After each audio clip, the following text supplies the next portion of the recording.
Hi there. Welcome to Liquidation Preference, the podcast that discusses everything founders need to know about startup law and venture capital over a beverage of our choosing.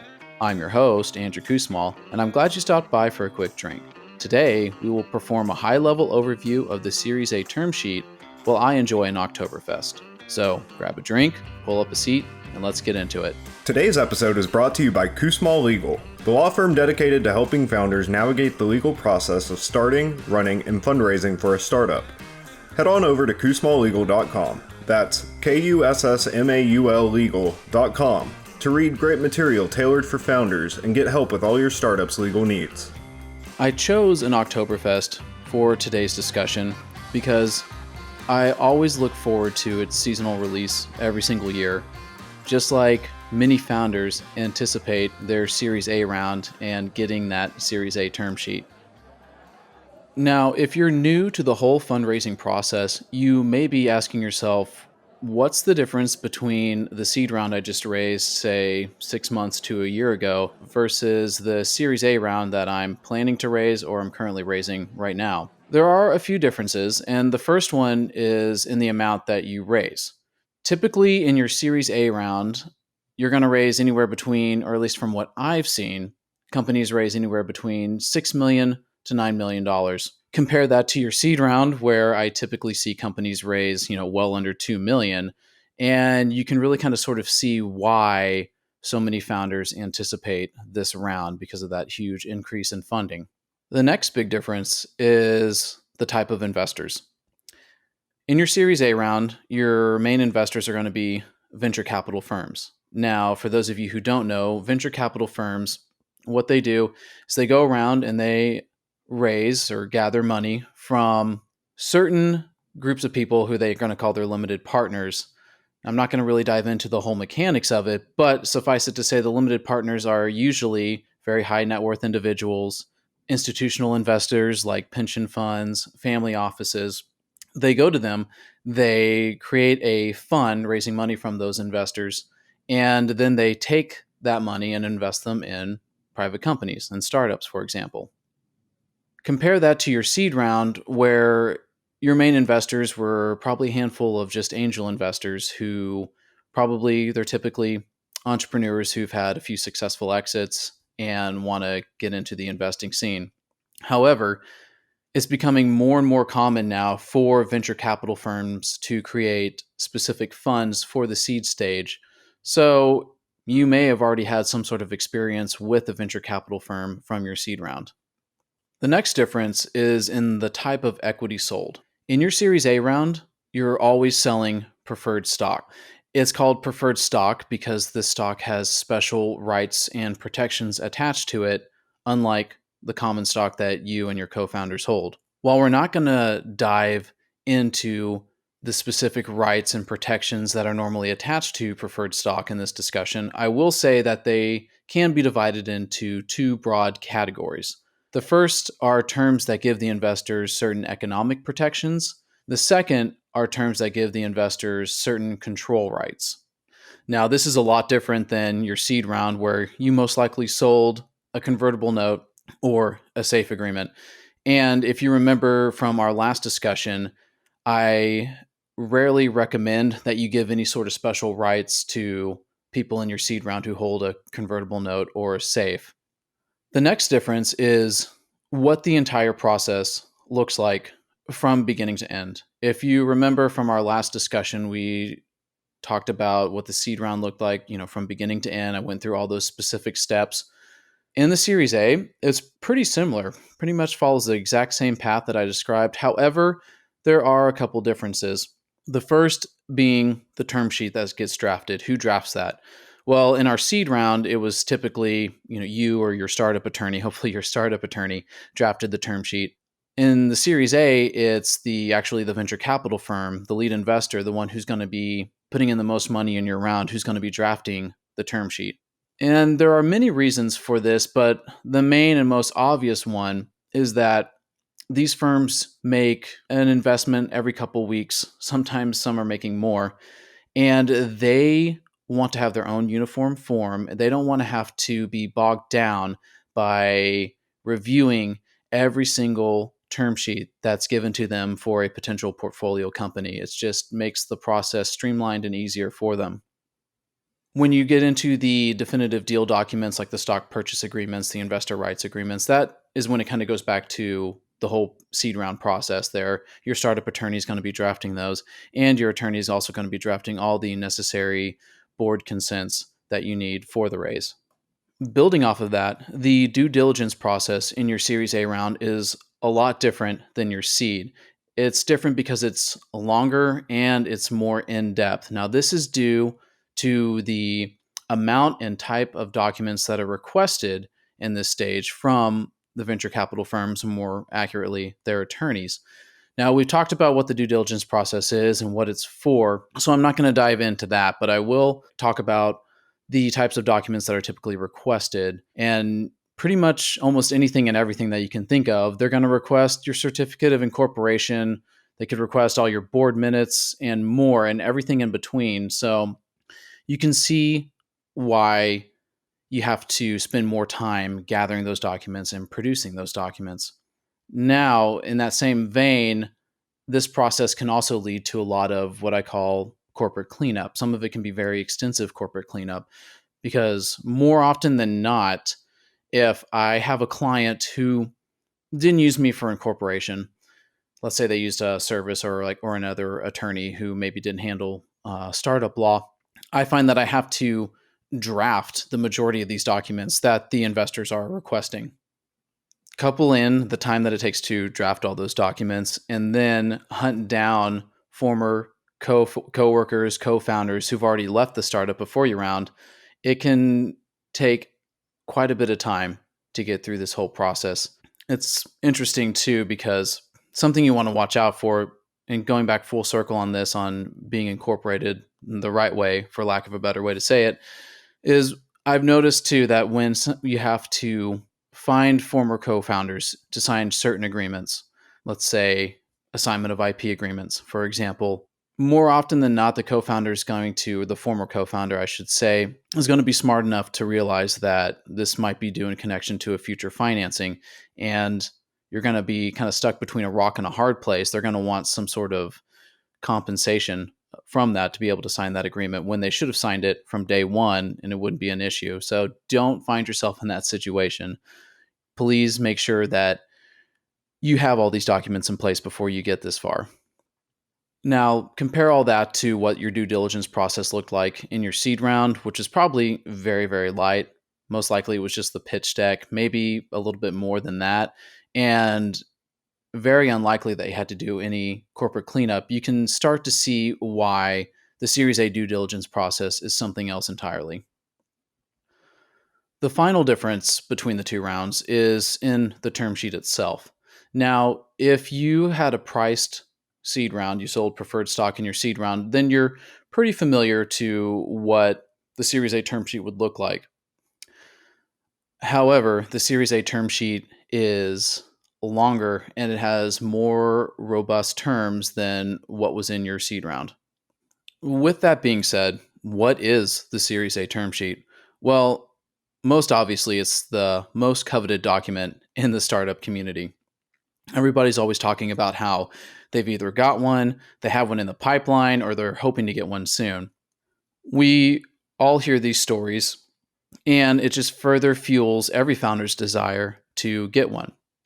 But before we talk about how to get one, we need to discuss what a term sheet is. I've mentioned in previous discussions that the term sheet is a simple, I don't want to say simple, it's more complex than that, but it's a non-binding agreement, and it's the negotiating tool for the entire round. It's going to list all the relevant and important terms of the deal. So a lot of clients ask me, well, how do I get a term sheet?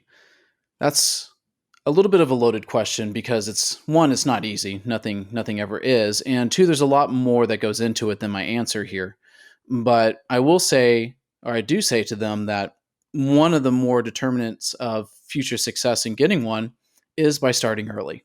You're going to go through a lot of no's before you get to a yes. And the sooner you start hitting the pavement, the sooner you'll be able to raise your Series A before your company runs out of money.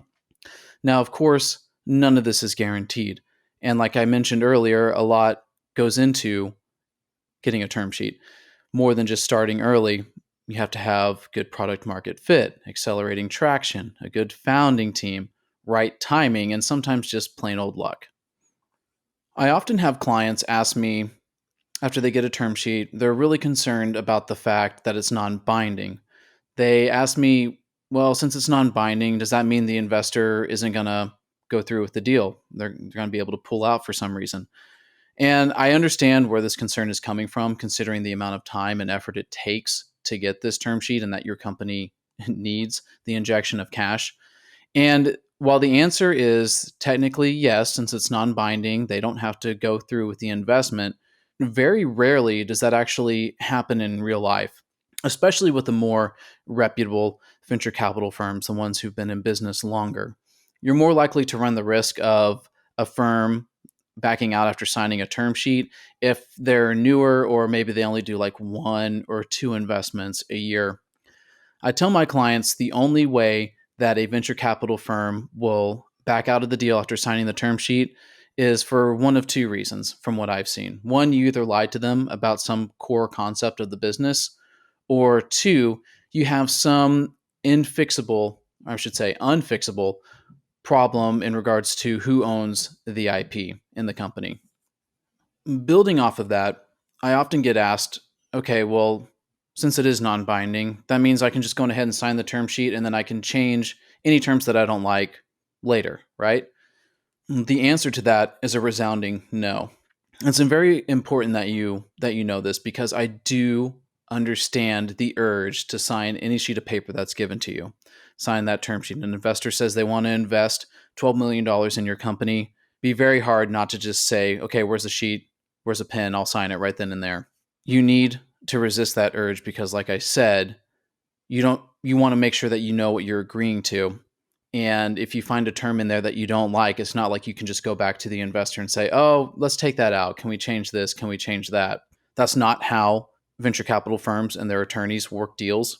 And the only way you can get a term changed after you sign the term sheet is if you have a good reason, like a really, really good reason. And I didn't review it with my attorney is certainly not one of those good reasons. I alluded to it earlier, and building off that, it's very imperative that you have a startup attorney review any term sheet that you're given. I say startup attorney because these attorneys review these term sheets day in and day out, and they can explain the terms and narrow the focus of the negotiations onto which terms need to be contested or not. I typically tell clients that when they're having conversations with the VC, and they're about to get a term sheet, or maybe they've gotten one, or they're discussing some sort of terms, I tell them, I tell them two things. I tell them, one, feel free to only, well, you should only negotiate business terms in real time. And by business terms, I mean like, the valuation. That's something that you as the founders are going to know better than me, for example. However, the second thing I tell them is if there are any discussion of any other terms, hit the pause break right there. Don't negotiate those in real time. Let me know, get me in on the process so I can make sure that you're getting the best deal. The simple truth of the matter is that some terms are more important than others. And when you're negotiating these terms, you want your attorney's advice and input on that. High level negotiation is a give and take process. And if you're going to bicker over every single term in the term sheet, and these term sheets can be anywhere between like 13 to 16 pages, not only are you going to frustrate your attorney and the investor, but you're also going to ensure that the investor is going to win the negotiation on the terms that actually matter. As I mentioned earlier, there are two broad categories of terms. The first are economic terms. Now, you got to think of these are like monetary rights and protections regarding the investment. Essentially, they're there to fortify the investor's return. The second are control terms. Now, these give investors a check on important decisions that affect the company. Essentially, you have to get their blessing before you do certain actions. Now, we're not going to dive into each one of those today, but it's important that you know those two broad terms for when we start discussing them in future episodes. So with that being said, how do you choose the right term sheet? Well, sometimes a startup finds itself in the fortunate position of having to choose between two different term sheets. If you are one of the lucky ones who finds yourself in that position, it's important that you take a holistic approach and look to other factors besides the deal. You should take a process that's very similar to the one you took when you're evaluating an accelerator. If you took one, or if you remember from last week's discussion, you need to probe the VC firm to determine their reputation, the relationship dynamics between them and portfolio companies. What else can they bring to the table besides a check? And how many portfolio companies went on to have a successful exit? Get in contact with those portfolio company CEOs to get their unfiltered opinion on what it's like to work with the VC firm. Determine if they have any contacts to people, groups, organizations, anyone or anything that can help your startup in your industry. Investigate their deal flow. Deal flow is the number of leads for potential portfolio companies that a firm gets. The more successful investments in companies, the higher the firm's reputation, which in turn increases their deal flow, making them, the real deal. High level, they should bring more to your company than just a check. Every so often, I have clients who get stuck in what I call a term sheet void. Now, the void is when you've had several positive discussions with people from firms, and then maybe you've tossed out a few deal terms and figured out what those are going to be. And then after those conversations, all of a sudden the firm either goes radio silence, or the people you were talking to, you just kind of get the feeling that they're just leading you on. If you find yourself in this situation, the best course of action is just to ask them for a term sheet. If investors want to invest, if they want to invest, they'll do it. They'll produce the term sheet. After you ask, if they don't give you one, well, then that's just a sign right there that it's time to move on to somebody else. Interestingly enough, I've sometimes found that it's the founders who put themselves in this void. This mainly happens when they don't know or understand who they're talking to. So I've had clients who've come to me all excited because they just had a conversation with somebody at a venture capital firm. And rightfully so. I mean, it's an exciting time for anybody, right? But once I kind of dig deeper a little bit, I find that the person that they talk to doesn't have any sort of deal-making ability. And, that takes the wind out of their sails right there. How these firms work, most of them have employees with the rank of, or the title, I should say, of principal or associate. Now, these people, their job is to source potential portfolio companies, reach out to their CEOs, get as much information about those companies as they can, so that if there is a good fit for investment, then they'll push that on to the partners to have them make the final determination on whether this company is good enough to invest in. And that's just a high-level crude overview of it all. There's more that goes into it than that, but it's important to know that it's the partners who have the final deal-making authority in a venture capital firm, typically. Also, one final point on this is that most firms require more than one pitch before investing. So, big picture, one positive conversation with the firm and one pitch does not equate to a term sheet. As we all know, in life, nothing is ever easy, and things can be more complicated than they appear. And that is definitely true of the Series A, its term sheet, and everything that encompasses it. Many focus on the document itself, which is very important and which we will discuss later on, but few fail to see or consider some or all of the other aspects that we discussed today. And I hope now you have that picture in mind for when you approach this round. You're going to be better for it. In the end, the Series A term sheet is multifaceted, and it should not be approached without the help, guidance, and advice from your startup attorney. Well, I wish I could order another round with you, but unfortunately, it's time to go. If you'd like to learn more about what was discussed today, head on over to my blog at Kussmaul Legal, that's KUSSMAUL legal.com. Also, be sure to follow me on Twitter at Tech Startup Attorney, that's attorney spelled ATTY, on Clubhouse at Startup Attorney, and on Instagram at startup_attorney. I hope you enjoyed our time together, your beverage of choice, and that you learned something useful. More importantly, I hope you enjoyed this much-needed break from running your startup. Being a founder is stressful, and it's important to take breaks every once in a while. While you're always taking care of your startup, you shouldn't forget to take care of yourself. See you next time. Everything discussed in this episode is purely educational in nature and should not be interpreted in any way as legal advice specific to your startup. If you have any questions about what was discussed on today's show and how it pertains to your startup or situation, please consult with your legal counsel.